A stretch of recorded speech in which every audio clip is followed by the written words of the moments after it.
क्या है? Oh God bring light to the earth. ये बाइबल की शुरुआत ऐसी हुई है।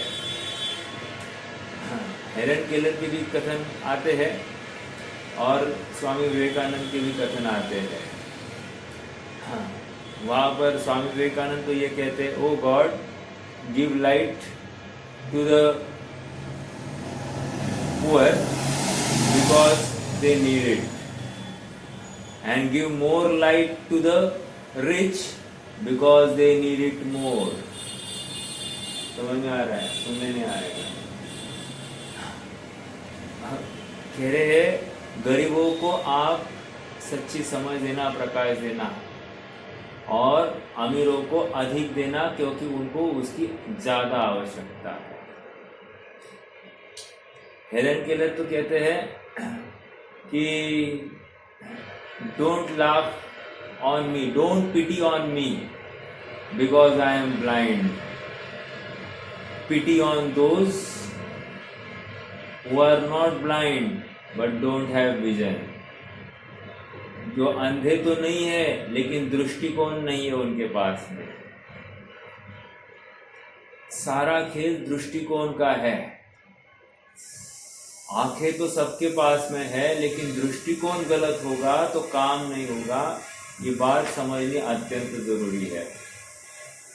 आज अपनी गाथा जो 173 174 के माध्यम से जो प्रश्न उभरा गया है उसका समाधान भी इन्हीं बिंदुओं के बल पर मैं रखने की कोशिश करूंगा। अर्थात वो समाधान इसी प्रकार से किया जाएगा। इष्टोपदेश की सातवां श्लोक है, मोहेन संवृत्तम ज्ञानम। फिर से शब्दों के ऊपर गौर करना। मोहेन संवृत्तम ज्ञानम स्वभावं लभते नहीं, मत्त पुमान पदार्थानां यथा मदन को द्रवे। पहली पंक्ति के ऊपर जरा फोकस। मोहेन संवृत्तम ज्ञानम, ज्ञान तो है, ज्ञान है, जानना देखना हो रहा है। मोहेन संवृत्तम ज्ञानम स्वभावं लभते नहीं, लेकिन वो स्वभाव को प्राप्त नहीं हो रहा है। क्यों?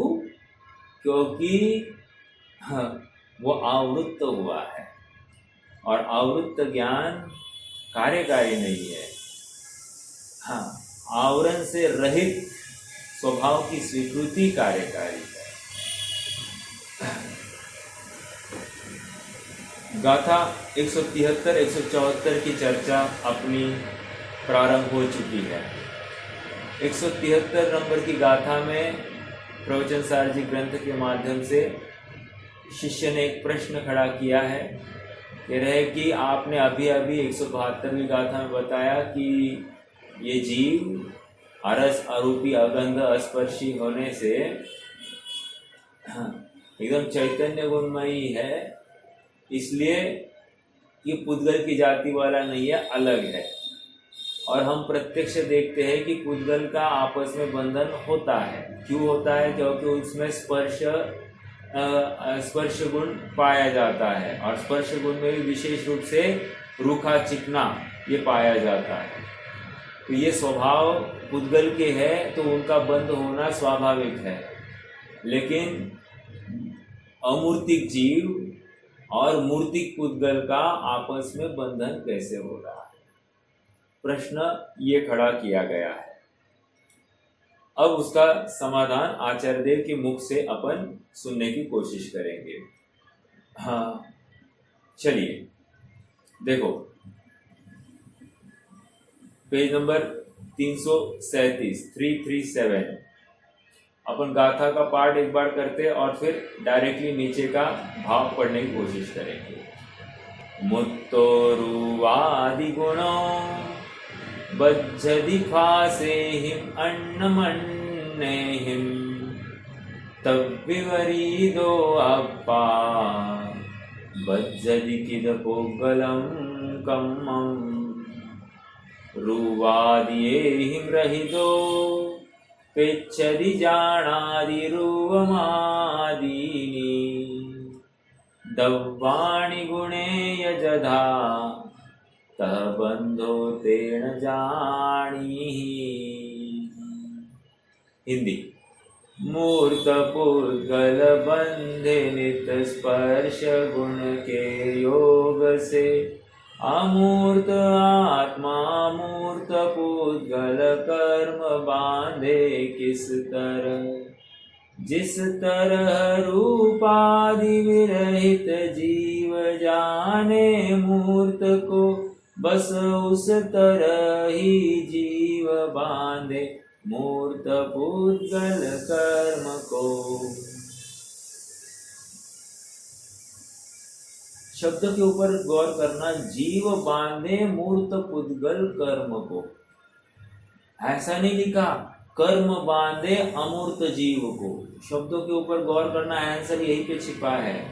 जो शब्दों को अच्छे से पढ़ना परखना समझ रहे होंगे तो उत्तर आपको मिल गया होगा। क्या? जीव बांधे पुद्गल कर्म को, पुद्गल बांधे जीव को, ऐसा नहीं लिखा है। क्या अंतर है दोनों में?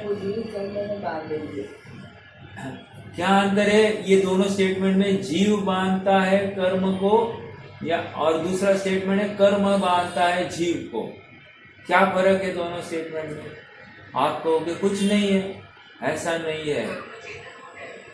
हाँ, एक तो कर्म चेतन है, सॉरी जीव चेतन है और कर्म अचेतन है। तो कर्म को समझाना नहीं, जीव को समझाना है। एक बात तो यह है ही। दूसरी बात यह है कि कर्म ने पुद्गल को कुछ समझ में नहीं आ रहा है ना, कि मेरा अच्छा हो रहा है या बुरा हो रहा है। क्यों? क्योंकि उसमें सुख नाम का गुण नहीं है। लेकिन इस जीव को समझ में आ रहा है ना, मेरा अच्छा हो रहा है या बुरा हो रहा है। तो क्यों? क्योंकि इसमें सुख नाम का गुण है। दो बात। तीसरी बात यह है कि कह रहे जीव विकार को प्राप्त हो रहा है, हमको कर्म को कोई समझाना नहीं है। जीव स्वयं विकार को प्राप्त हो रहा है तो हम जीव को समझा रहे हैं, इसलिए जीव ही अटका है, ये समझा रहे हैं। देखो, दो छोटे बच्चों की आपस में झगड़ा हो गया। एक कमजोर है और एक एकदम स्ट्रांग है। जो स्ट्रांग है वो ज्यादा शरारती है और जो कमजोर है वो कम शरारती है। अब समझाया किसको जाएगा? जो कम शरारती और कमजोर है। क्यों? वो पीटा जाएगा, फिर से खड़ा नहीं रहने की ताकत होगी, बराबर। तो और वो समझदार भी है। जो मोटा है वो समझने के पार है या समझाने के पार है, इसलिए उसको समझ नहीं दी जाती। जो समझने की लायकात रखता है उसको समझाया जा रहा है। एक कॉमन सेंस है कि नहीं है? बिल्कुल ऐसी बात यहाँ पर रखी जा रही है। यहाँ पर हम अन्यों को समझा ही नहीं रहे हैं, अर्थात जो विषयों में, कषाय में, भोगों में रचे पचे है उनको समझाने की बात नहीं है। यहाँ पर उनकी बात चल रही है जो सुखी होने के लिए तत्पर है, लालायित है और इसीलिए शास्त्र अभ्यास के माध्यम से प्रवृत्ति कर रहे हैं। तो उनको समझाया जा रहा है और उनको ये समझाया जा रहा है भाई तुम्हारी गलती है, यहाँ पर पुद्गल का कुछ भी रोल नहीं है। क्या गलती है? तो कह रहे गलती इतनी है तुमने पुद्गल में अपनत्व स्थापित किया है, ये तुम्हारी गलती है, राइट। कह रहे हैं जाना और समझना है, जानते हुए अपना माना। क्या कहा? बोल रहे हैं जाना और समझना है, जानते हुए माना। ठीक है, देखो उदाहरण जो दिया जाएगा आबाल गोपाल का दिया जा रहा है, जाएगा मतलब आबाल गोपाल मतलब क्या?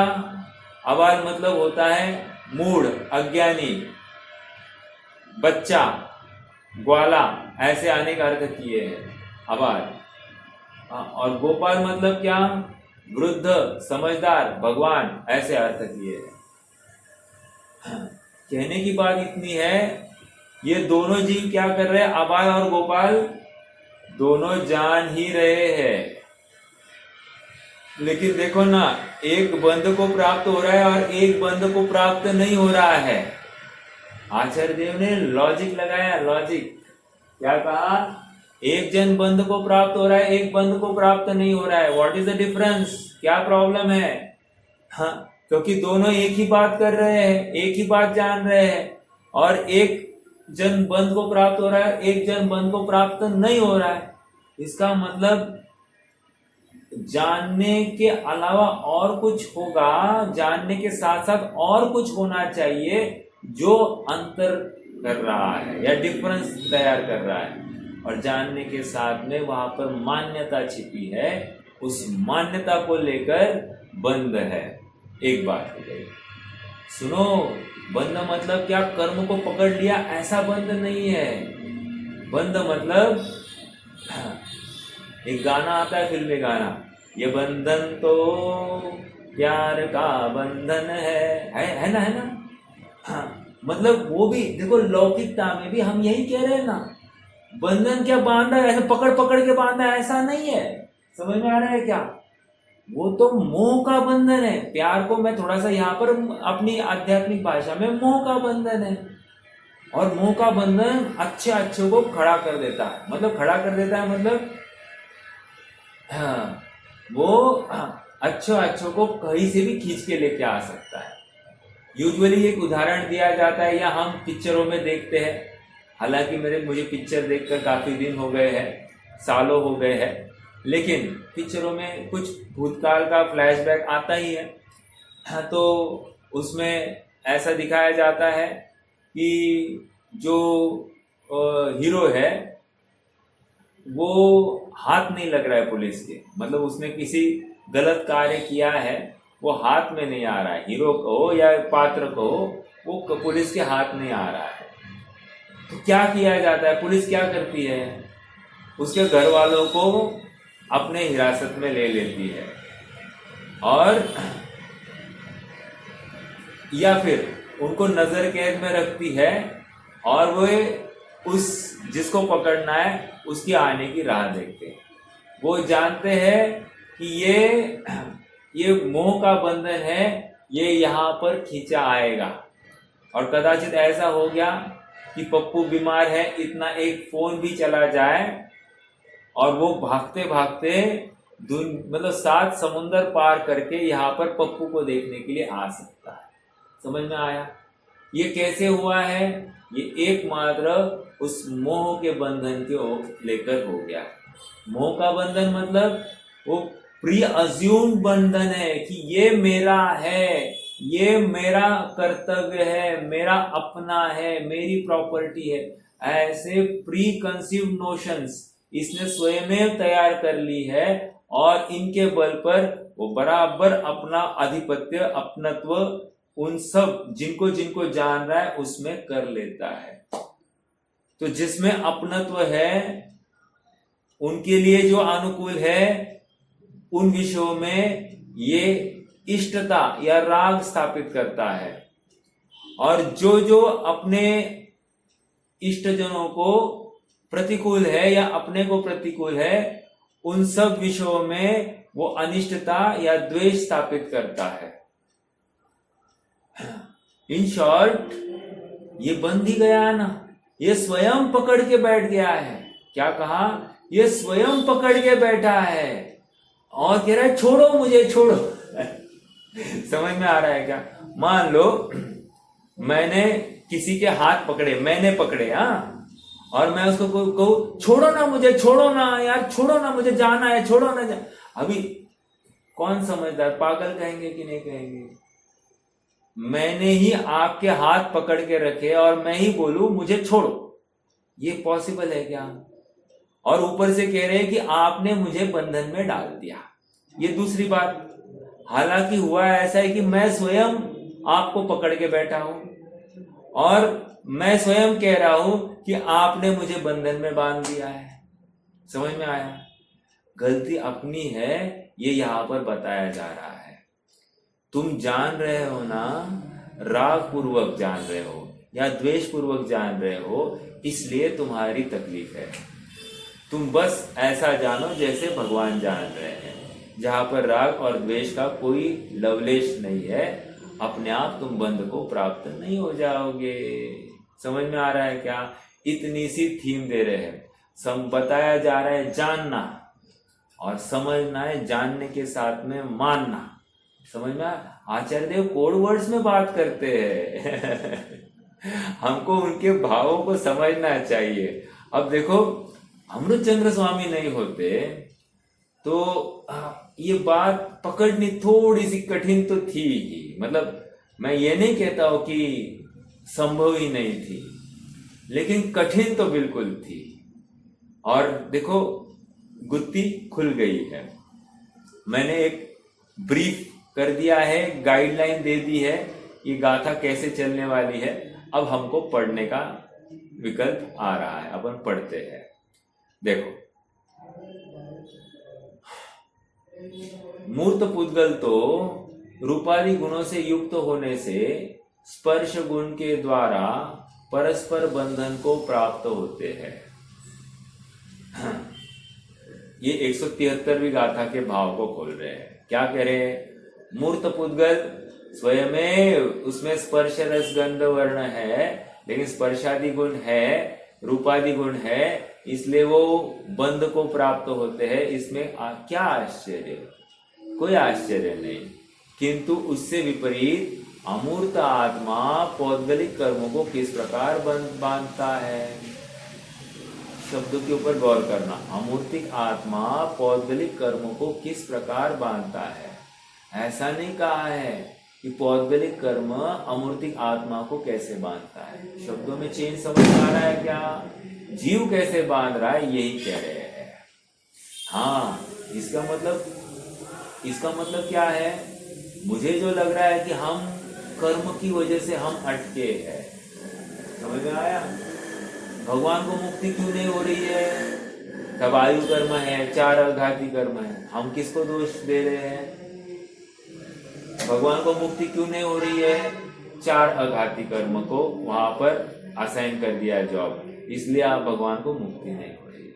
नहीं कह रहे हैं, ऐसा नहीं है। कह रहे हैं जीव अपने काल में अपनी योग्यता से यथा योग्य मुक्ति को प्राप्त हो जाएगा। समझ में आया? कर्म की वजह से कुछ भी नहीं हुआ, यह आध्यात्मिक कथन चला।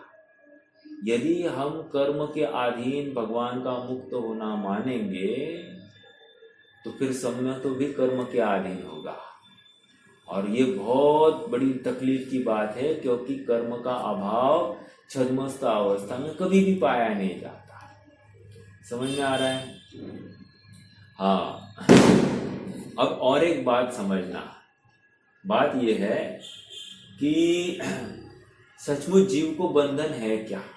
पहले ही तो ये नक्की करे। चरणानियोग बोलेगा बंधन है। अगर बंधन नहीं मानेंगे तो तकलीफ क्या होगी?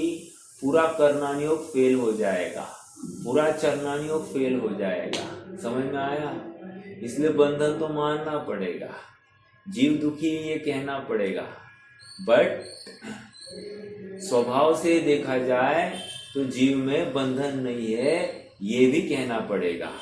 और यदि बंधन ही मानना है तो जीव ही स्वयं उन विषय भोगों में रुचि करके बैठा है, उनको गलत प्रकार से जान रहा है।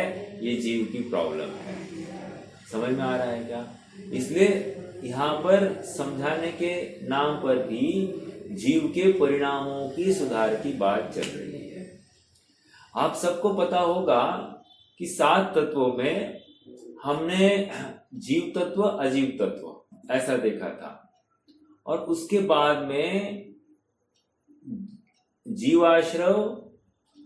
भावाश्रव द्रव्याश्रव, भाव बंध द्रव्य बंध, भाव संवर द्रव्य संवर, भाव निर्जरा द्रव्य निर्जरा, भाव मोक्ष द्रव्य मोक्ष, ऐसे भेद करके देखे हैं।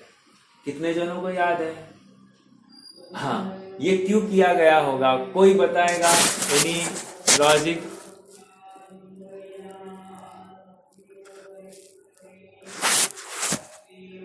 भाव संवर, भाव आश्रव द्रव्य आश्रव, भाव बंध द्रव्य बंध, भाव संवर द्रव्य संवर, भाव निर्जरा द्रव्य निर्जरा, और भाव मोक्ष और द्रव्य मोक्ष। ऐसे भेद करके 7 तत्वों को क्यों एक्सप्लेन किया गया?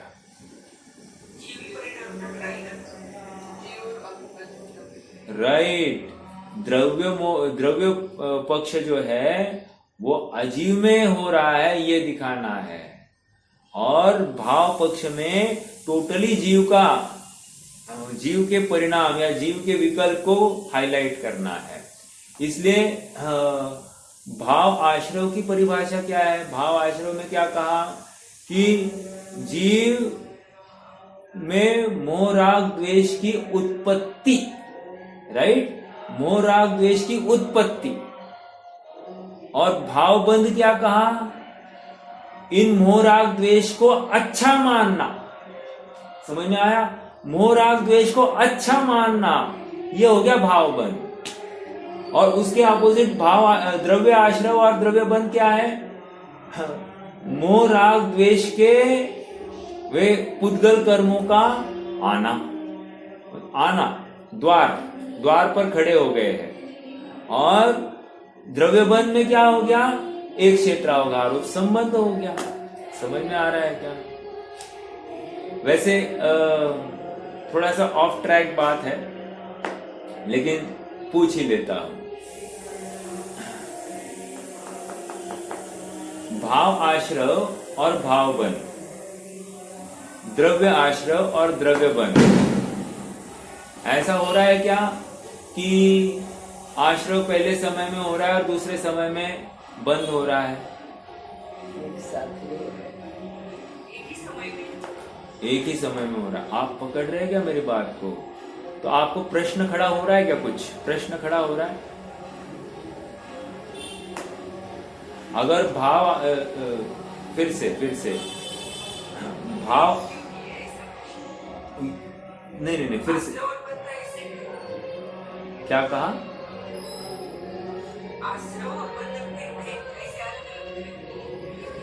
हाँ, आप मात्र द्रव्य आश्रव और द्रव्य बंध दो ही बातें देखो। क्या कहा? द्रव्य आश्रव और द्रव्य बंध, ये दो बातें देखो। दोनों यदि एक समय में हो रहे हैं तो फिर दो भेद कैसे?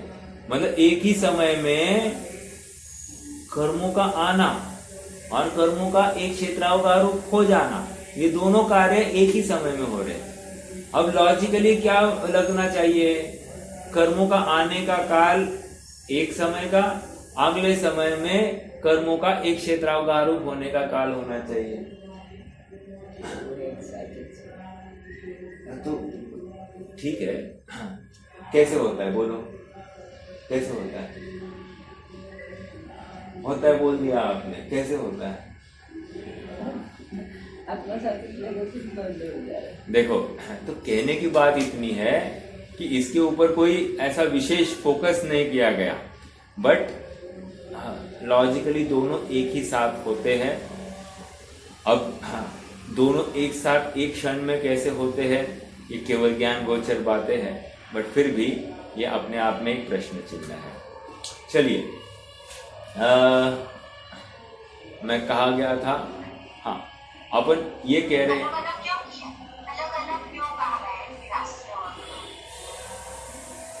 हाँ, वही तो प्रश्न है ना। वही तो प्रश्न है। और देखो, आप तत्वार सूत्र को देखो और छड़ाला जी को देखो।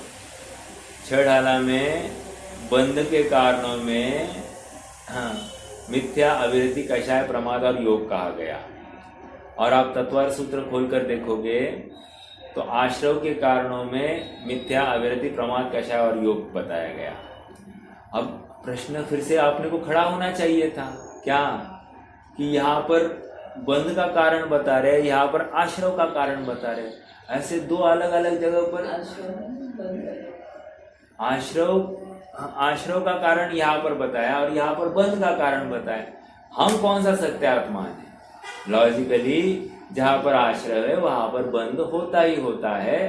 तो एक ही बात है, इस रूप से आप कारण का कार्य में उपचार, क्या कहा? कारण का कार्य में उपचार करके ऐसे कथन चल जाते हैं। समझ में आ रहा है क्या? तो इसलिए जो जो आश्रव के कारण है वो बंध के कारण है। तो हमको समझाने के लिए कि कर्मों का आना, कर्मों का एक क्षेत्र का आना, ये प्रोसेस खाली दिखाने के लिए ये खुलासा रखा जा रहा है। ठीक है, मतलब हमारे भी ज्ञान में आए कि देखो ये आ रहे हैं और आने के द्वार भी दिखाए गए। 57 द्वार से आ रहे हैं, 57 द्वार बंद करने के हैं। ये संवर के 57 द्वार बताए कि नहीं बंद करने के, आश्रव के 57 द्वार बताए कि नहीं आने के। तो ये है, ये दिखाया जाएगा। क्यों? इमेजिन नहीं कर पा रहा है ना जी। तो इमेजिनेशन करने के लिए, उसको भान लाने के लिए, हाँ ये अपराध हो रहा है, उसकी जागृति बढ़ाने के लिए इस प्रकार से निरूपण किया जा रहा है। ठीक है, देखो, हाँ बोलिए।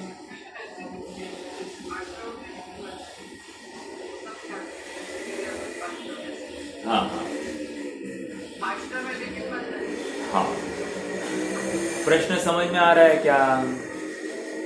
अब भाभी जी का प्रश्न ये है, आश्रव है और बंद नहीं है, ऐसा हो सकता है क्या? हो सकता है, जैसे इर्यापद आश्रव। दूसरे आश्रव का नाम क्या है?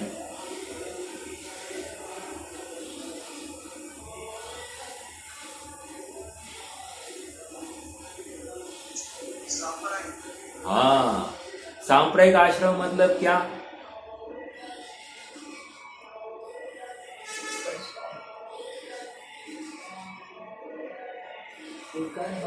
एक गुणस्थान का नाम है सूक्ष्म सांप्राय। तो सांप्रायिक मतलब कषाय। ठीक है, सांप्रायिक आश्रम कषाय से युक्त आश्रम। और यहाँ पर इर्यापद आश्रम। इर्यापद आश्रम का अर्थ इतना ही कि कषाय रहित जो आश्रम पाया जा रहा है। लॉजिकली जब कह ही रहे कषाय से रहित आश्रम है, तो फिर वो आश्रम क्या करेगा? हाँ, आश्रव कैसे हो रहा है? वहां पर योग है, योग। समझ में आ रहा है क्या? और योग किसके? योग से बंद हो रहा है, आप पकड़ना।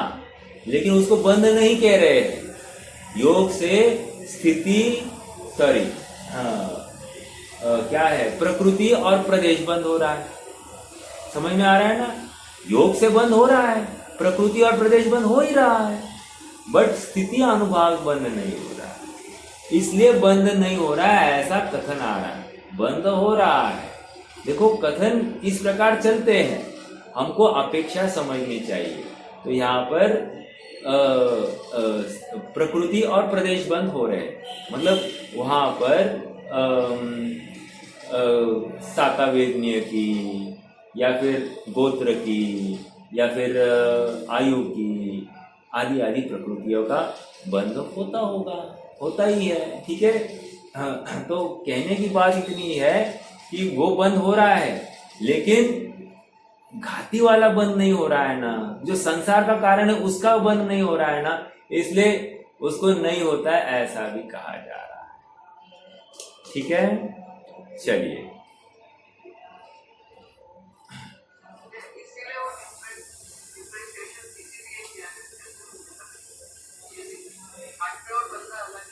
हाँ, अच्छा, नहीं नहीं नहीं, हालांकि बंद हो रहा है ना, क्योंकि बंद के कारणों में मिथ्या तो अविरति प्रमाद कषाय योग भी बंद का कारण है, ये कह रहे हैं। हम उसको योग को बंद मानते ही नहीं है। और सुनो, हालांकि उनकी भी स्थिति और अनुभाग बंद है, लेकिन वो एक समय का है। ये बंद हुआ और ये खिर गया। क्या कहा? ये बंद हुआ और ये खिर गया, मतलब ये साकावेदनीय का बंद हुआ और ये खिर भी गया, कुछ बचा ही नहीं है, तो नहीं हुआ ऐसा कहा जाता है। उदाहरण यही दिया जाता है कि एक टैंक है, टैंक में 100 लीटर पानी एक पाइप से आ गया और दूसरे पाइप से 100 लीटर पानी निकल गया, अब बचा क्या? कुछ भी नहीं बचा। तो इस न्याय से वो नहीं है ऐसा भी कहा जाएगा। पकड़ में आ रहा है क्या? तो वो अपेक्षा है। चलिए, आइए यहां पर आ जाइए। मूर्त पुद्गल तो रूपादि गुणों से युक्त होने से स्पर्श गुण के द्वारा परस्पर बंधन को प्राप्त होते हैं, किंतु उससे विपरीत अमूर्त आत्मा पौद्गलिक कर्मों को किस प्रकार बांधता है? प्रश्न किया। जिस प्रकार, अब उत्तर दे रहे 174वीं गाथा, जिस प्रकार रूपादि गुणों से रहित जीव रूपी द्रव्यों और उनके गुणों को देखता जानता है, उसी प्रकार अरूपी का रूपी के साथ बंध जानो। जैसा देखेगा वैसा जानेगा। क्या कहा? जैसा देखेगा मतलब, जैसे देखो एक स्वर्ण की प्रतिमा है भगवान की, तो एक व्यक्ति गया मंदिर में, उसने देखा भगवान और उसने वहां पर वीतरागता देखी और हे प्रभु, आप जैसा वीतराग भाव मैं भी प्रकट करने के लायकात रखता हूँ, जो आपका वर्तमान है वैसा मेरा भविष्य हो, ऐसी भावना भा रहा है और अपने स्वरूप को ध्यान रहा है। एक दूसरा गया, बोला क्या जबरदस्त प्रतिमा है, लगभग ये 24 कैरेट तो नहीं लेकिन 22 कैरेट में बनी होगी, और ये इसका वजन इतनी 5 फुट है तो 4 फीट है, तो मतलब इसका वजन कम से कम 20-25 किलो तो होना चाहिए। मतलब ये होगी मेरे ख्याल से एक हाथ 2 करोड़ की होगी। ये कौन हो सकता है? ये चोर नहीं, जोहरी है। दूसरा है, वो देखता है भगवान की प्रतिमा को और बोला इससे इतना पैसा तो आराम से मैं कमा सकता हूँ। ये चोर, अर्थात देखने के नजरिए है। एक प्रतिमा है और उसको अलग अलग नजरिए से देखा जा रहा है और अलग अलग परिणाम होते जा रहे हैं। जानी तो एक ही प्रतिमा, लेकिन अलग अलग व्यक्तियों ने अलग अलग प्रकार से जानकर उनको अलग अलग प्रकार का बंध हो गया है। तो यहां पर कह रहे हैं, देखो जिस प्रकार रूपादि गुणों से रहित जीव रूपी द्रव्यों को और उनके गुणों को देखता जानता है, जिस प्रकार जैसा देखता है उसी प्रकार अरूपी का रूपी के साथ बंध जानो। अर्थात उसने राग भाव सहित या द्वेष भाव सहित उसने उनको देखा तो उसको बराबर राग और द्वेष भाव होने से, अर्थात स्निग्धता और रुक्षता उसके परिणामों में होने से वो नियम से बंध को प्राप्त हो गया है। समझ में आया? बंध को कैसे प्राप्त हुआ? ऐसा देखा इसलिए ऐसा बंद हो गया। आप पकड़ रहे क्या मेरी बात को? अर्थात तुम्हारे देखने का नजरिया। इसलिए आज स्टार्टिंग क्या था ना, don't pity on me because I am blind, pity on those who are not blind but don't have vision. अर्थात जिनके पास दृष्टिकोण नहीं है उनके ऊपर तरस खाओ, मेरे ऊपर तरस मत खाओ। दुनिया बहुत सुंदर है, हेलन केलर के शब्द है, दुनिया बहुत सुंदर है।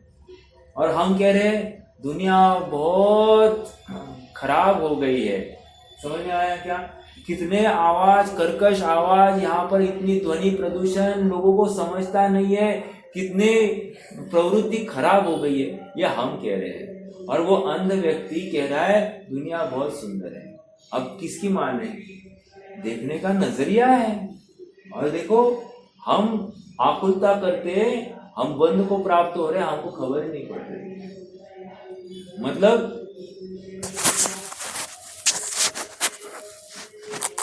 विकृत भाषित हो जाए, गलत भाषित हो जाए, तो हम क्या करते हैं? उस क्रियावान के प्रति द्वेष कर बैठते हैं। बराबर? और धर्म कैसा है?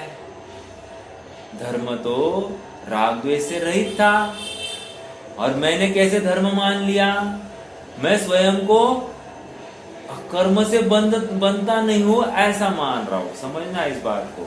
जैसे कोई चोर है, उसने चोरी की, बराबर, चोरी की तो बहुत बुरा काम किया, बहुत बुरा काम किया, बहुत बुरा काम किया, और मैंने उस चोर के प्रति द्वेष किया, बराबर।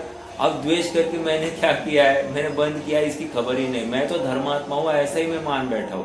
देखो भ्रम कितना बड़ा है। मतलब मेरा नजरिया, मेरा दृष्टिकोण गलत है। मैं कैसे जान रहा हूं, इस जानने में मेरे उसके साथ में जो दृष्टिकोण है वो गलत है, और इसकी वजह से मुझे बंद है। समझ में आ रहा है। और देखो, इसलिए पंडित साहब ने विपर्यास की चर्चा की है। कारण विपर्यास, स्वरूप विपर्यास, भेदाभेद विपर्यास। समझ में आ रहा है क्या? कारण विपर्यास मतलब क्या कि ये कारण, भगवान कारण और आत्मानुभव कार्य, ये कारण विपर्यास। समझ में आ रहा है क्या?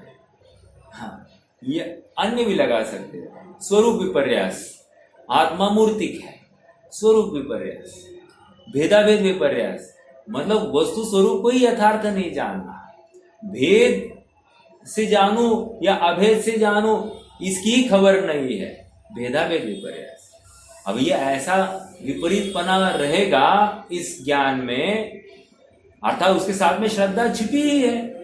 तो श्रद्धा खराब है तभी तो ज्ञान विपरीत जान रहा है। ज्ञान को विपरीत कहा गया है, हालांकि वहां पर श्रद्धा की खोट है, और इसीलिए ये बंध को प्राप्त हो रहा है।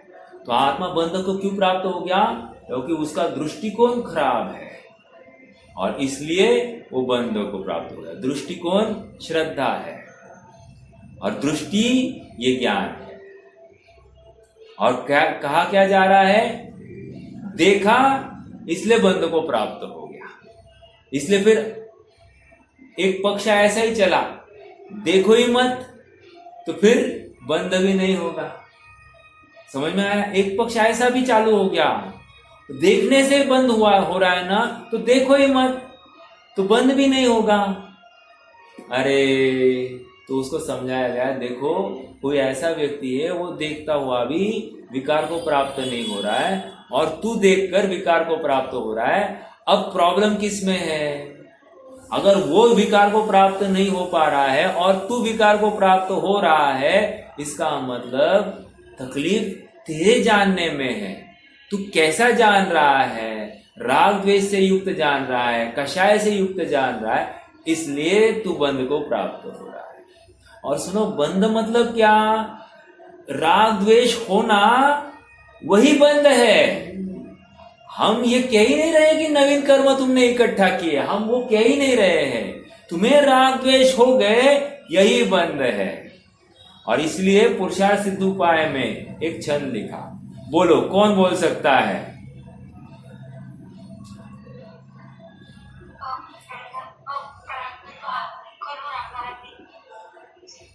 हाँ, राइट। अप्रादुर्भाव खलु रागादीनां भवत्य हिंसेति तेषामेवोत्पत्ति हिंसेति जिनागमस्य संक्षेप। जिनागम का संक्षेप में सार बता रहे हैं। अप्रादुर्भाव, राग का प्रादुर्भाव नहीं होना, राग के साथ द्वेष भी लेना, उसी को अहिंसा समझ लेना। और यदि उसका प्रादुर्भाव हो गया तो समझ लेना हिंसा हो गई है। कहाँ हुई हिंसा, कहाँ हो गई हिंसा, ये हमको मत बोलो। हिंसा हो गई है, अर्थात तुम्हें कहीं इष्टता भाषित हुई है, तो 100% कहीं ना कहीं अनिष्टता भाषित हो ही गई है। समझ में आ रहा है क्या? इसलिए कह रहे हैं ये हिंसा है। चलो अपन पढ़ते हैं।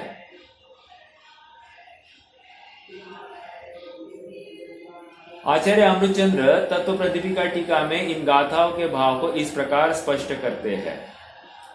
रूपादि गुणों से युक्त होने से मिल रहा है ना, 337 की लास्ट लाइन है, रूपादि गुणों से युक्त होने से मूर्त पुद्गल द्रव्य तो स्निग्ध रुक्षत्व रूप बंध योग्य स्पर्श विशेष के कारण परस्पर बंधते हैं, बंधन को प्राप्त होते हैं।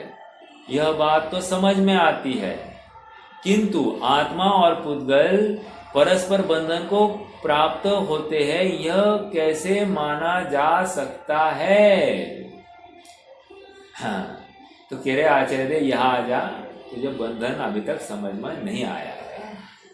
क्या तू बंधन मतलब क्या? जैसे हम क्या समझते हैं, रस्सी से बांधना मतलब बंध गया। हमको क्या लगता है, रस्सी से बांधा इसका मतलब बंध गया। देखो जैसे शादी में क्या होता है, वो लड़की का पल्लो लड़के के इसके हाथ में या कहीं तो बांध कर दिया जाता है, राइट। हाथ भी दिया ही जाता है, बट वो कपड़े से भी बांध दिया जाता है। ऐसा होता है कि नहीं? कहने की बात इतनी है, और फिर फेरे लगाए जाते हैं। तो वो काय का परिचायक है कि तुम बंधन में पड़े हो। अब प्रश्न ये है कि कोई 7 फेरे ना करे तो वो शादी हुई या नहीं हुई? 7 फेरे ना करे तो शादी हुई या नहीं हुई? तेरे शादी हो गई है, भावों से उसने अपना मान लिया, गई, शादी हो गई है। समझ में आ रहा है क्या? तो ये है, तो वो क्रिया क्यों की जा रही है? वो क्रिया तुम्हारे ऊपर वो संस्कार दृढ़ करने के लिए कि तुम अब यहां वहां ताक-झाक नहीं करोगे। अब जगत की समस्त स्त्रियां तेरे लिए भोग्य योग्य नहीं है। समझ में आया? वो तेरे लिए माँ बहन जैसी ही है। हाँ, तू एक में ही अब संतुष्ट रहना। ये था उसके पीछे का संस्कार दृढ़ करने के लिए ये सब घुमा घूमी चल रही है। जरूरी कुछ नहीं था, एक भाव के स्तर पर हो गया अपनत्व, काम हो गया। मेरा आप सबसे प्रश्न है, पहले दूसरे तीसरे काल में शादी करते थे तो वो क्या फेरे लगाते थे?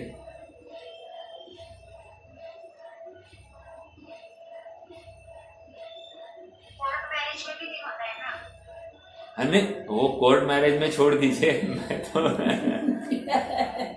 मैं तो ये कह रहा हूं कि पहले दूसरे तीसरे काल में वहां पर भी फेरे नहीं लगाए जाते थे, तो भी शादी होती थी, बच्चे होते थे कि नहीं, और वहां पर एक दूसरे में अपना तो होता था कि नहीं।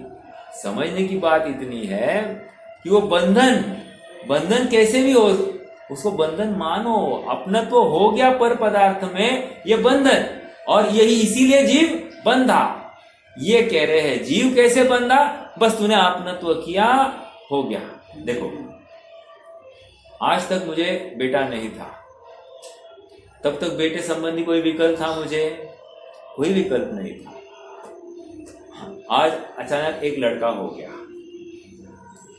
अब मेरा प्रश्न है, मुझे बेटे संबंधी कितना विकल्प है? अब उसके थोड़े से भी कुछ कम ज्यादा होने में मुझे कम ज्यादा हो रहा है।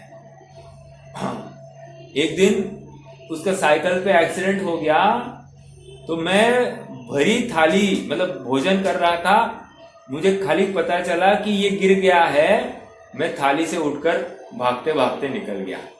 कहने की बात ये क्यों हुआ? ये क्यों हुआ? वो अपनत्व। अब मान लो मुझे ऐसी एक खबर आ जाए कि अमुक का लड़का गिर गया। अच्छा गिर गया क्या? ठीक है, देख लेते हैं, जाएंगे मिलने। समझ में आ रहा है क्या? अब मैं थाली से उठ नहीं रहा हूं, फर्क क्या है? वो अपनत्व की कमी है। तो दोनों दृष्टि मतलब दोनों घटनाओं में फर्क क्या है? किस प्रकार जाना। समझ में आ रहा है क्या? यदि राग पूर्वक जाना है तो वहां पर बंध है, और दूसरे केस में राग पूर्वक नहीं जाना है तो बंध नहीं है। बस इतनी सी बात है। आप पकड़ रहे हैं क्या लॉजिक को? ये लॉजिक दे रहे हैं। देखो अभी पढ़ते हैं, अपन और पढ़ते हैं। हाँ।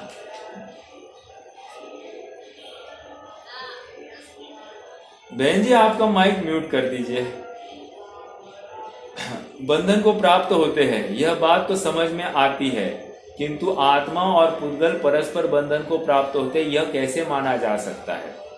आगे, यद्यपि पेज नंबर 338 पर दूसरा पैराग्राफ, यद्यपि मूर्त पुद्गल में रूपादि गुण पाए जाते हैं, इस कारण उनमें यथा योग्य स्निग्ध रुक्षत्व स्पर्श विशेष होते हैं, तथापि अमूर्त आत्मा में और रूपादि गुणों का अभाव होने के कारण आत्मा में यथोचित स्निग्ध रुक्षत्व स्पर्श विशेष असंभव होने से एक अंग की विकलता है। क्या कहा? एक अंग की विकलता। एक अंग की विकलता मतलब क्या? कह रहे वो स्पर्श नहीं है ना, तो एक अंग की विकलता है, विकलांग है आत्मा। काय से? स्पर्श आदि से।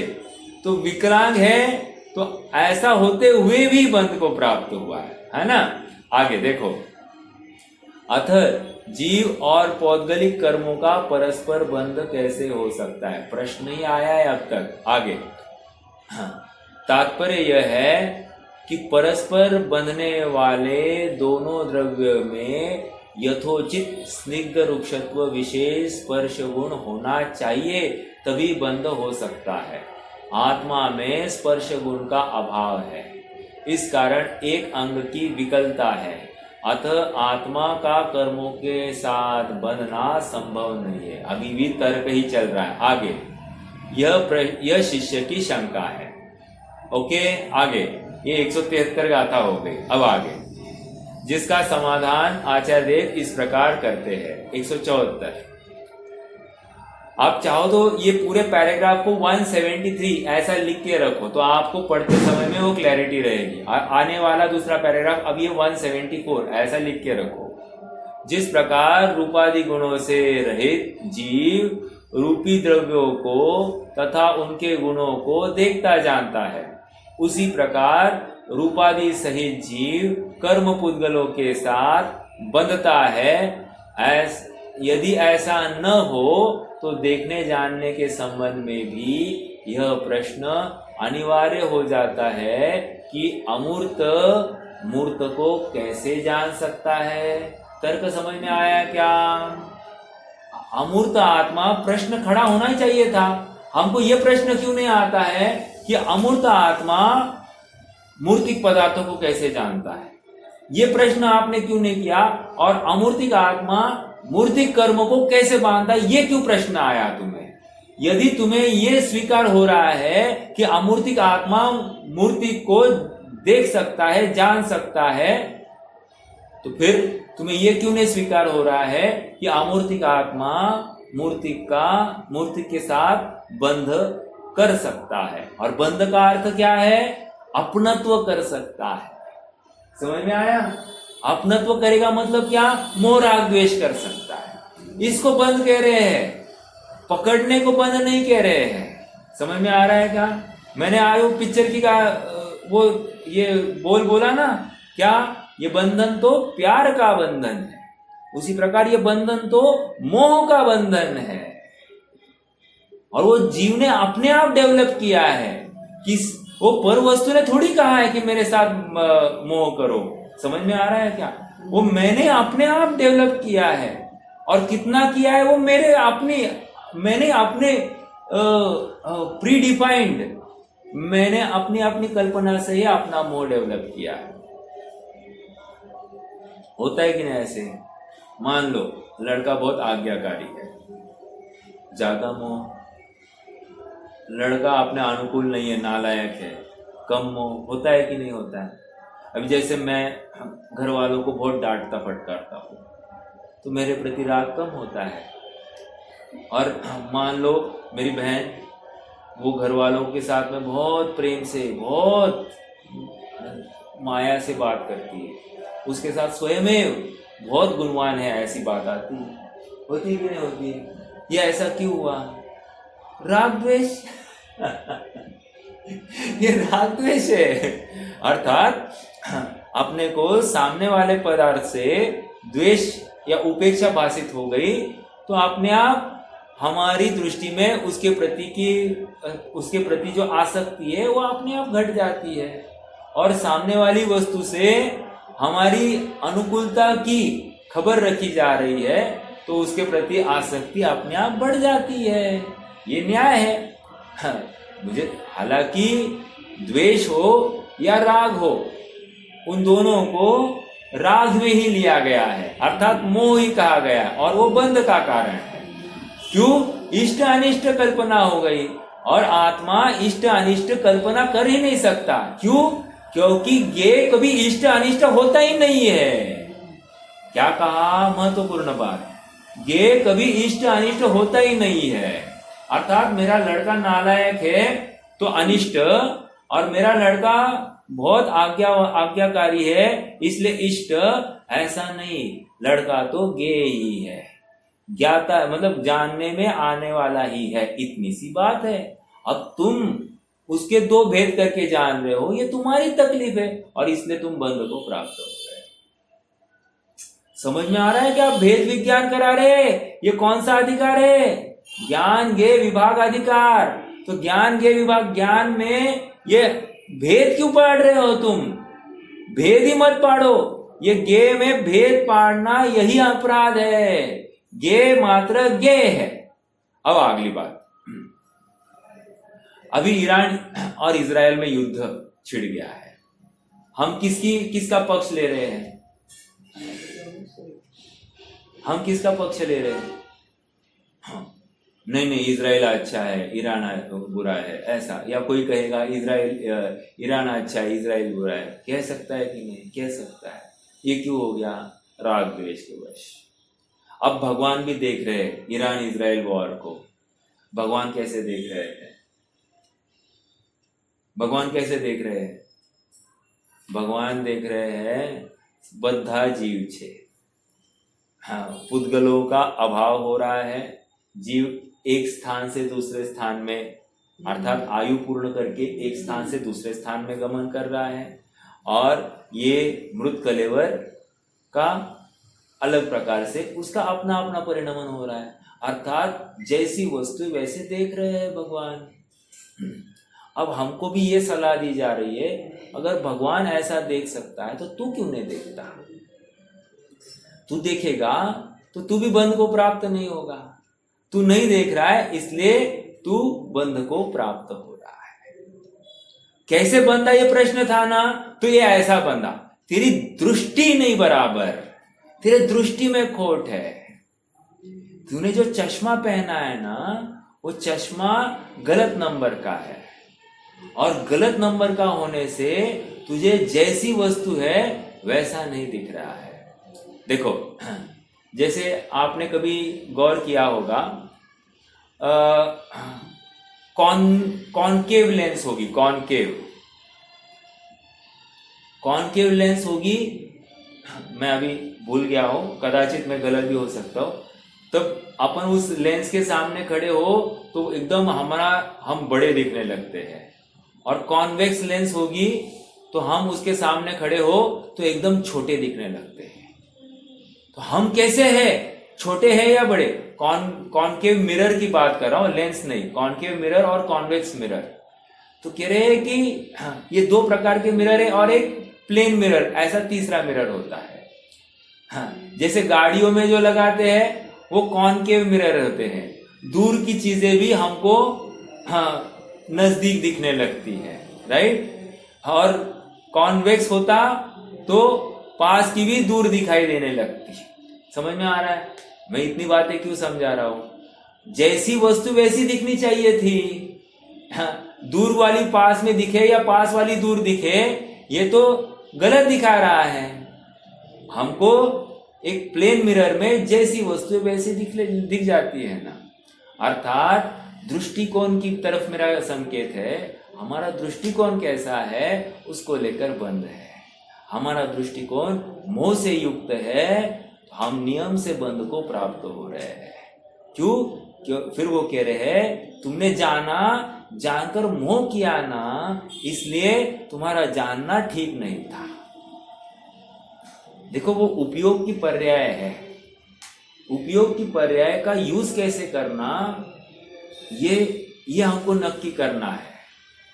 भगवान उस उपयोग की पर्याय को कैसे यूज कर रहे हैं, ज्ञाता मात्र रहकर, और मैं इस उपयोग की पर्याय को कैसे यूज कर रहा हूं, रागी द्वेषी होकर। और इसीलिए ये फर्क है कि भगवान वहां पर है और मैं यहां पर। इसलिए मैं बंध को प्राप्त हुआ ऐसे इस प्रकार जानने से, और वे भी जानते हुए वे बंध को प्राप्त नहीं हुए। हाँ जी, देखो हो गया है, समय हो गया है, लेकिन ये पेज इतना कवर कर लेते हैं। थोड़ा दृष्टांत तो आने दीजिए। हाँ, यह बात अत्यंत दुर्घट हो गया ना, यह बात अत्यंत दुर्घट है। दुर्घट मतलब घटने योग्य ही नहीं है, दुर्घट। इसलिए इसे दृष्टांत रूप बनाया है। यह बात भी नहीं है, यह बात आबाल गोपाल सभी को समझ में आ जाए, इसलिए इसे दृष्टांत द्वारा समझाया गया है। आबाल गोपाल मतलब क्या, अज्ञानी से लेकर ज्ञानी तक सबको समझ में आ जाए। ठीक है, अरे आबाल सभी गोपाल, सुलभ सबको चिन्मय अभिराम, किंतु पर सत्ता में प्रतिबद्ध, कीर मरकट सी गहल आनंद। एक कीर और मरकट का अर्थ क्या है?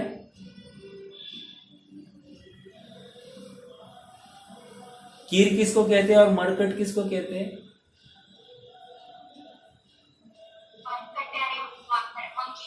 मंकी।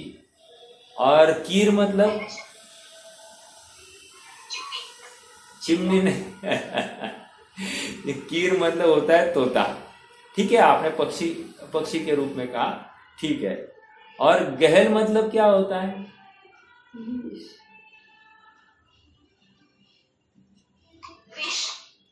विष।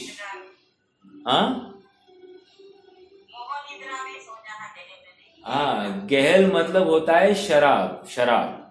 समझ में आया? अर्थात मादक पदार्थ। विष भी अर्थ है, जहर भी अर्थ है, लेकिन यहाँ पर गहल का अर्थ मादकता को लेकर है। अर्थात किंतु पर सत्ता में प्रतिबद्ध, प्रत्येक समय में पर सत्ता में मैं मादकता को, उसको जानकर मादकता को प्राप्त हो गया। समझ में आ रहा है क्या? देखो वो छंद अपन डेली पढ़ते हैं भक्ति में, पूजन में, लेकिन उसका भाव का भाषण नहीं होता है। यही बात यहाँ पर बताई गई है, अर्थात वहां पर प्रवचन सार उद्धृत किया गया है। आप पकड़ रहे क्या? देखो कवियों की महिमा लानी पड़ेगी। मतलब इतना इजी करके रख दिया उन्होंने, पूरा तत्व ज्ञान पूजनों में भर दिया। कोई साधारण बात नहीं है, बहुत अद्भुत प्रतिभा शैली चाहिए, तब जाकर उसको ऐसा रचना उसकी इस प्रकार की जा सकती है। बहुत दम लगता है। एक हाथ कविता लिख कर देखो ना, फिर समझ में आएगा क्या दम है। समझ में आ रहा है क्या? एक ही कविता लिख कर रखो, आपको महीनों लगेंगे, कविता लिख नहीं पाएंगे, क्योंकि परिणाम वैसे भिन्ने चाहिए, वस्तु स्वरूप वैसा समझना चाहिए, तब जाकर तो ये आएंगे। ठीक है, चलिए आज के लिए रुकते हैं। समय तो हो गया है, कल करेंगे चर्चा। कोई प्रश्न है तो रख सकते हैं, नहीं जिनवाना।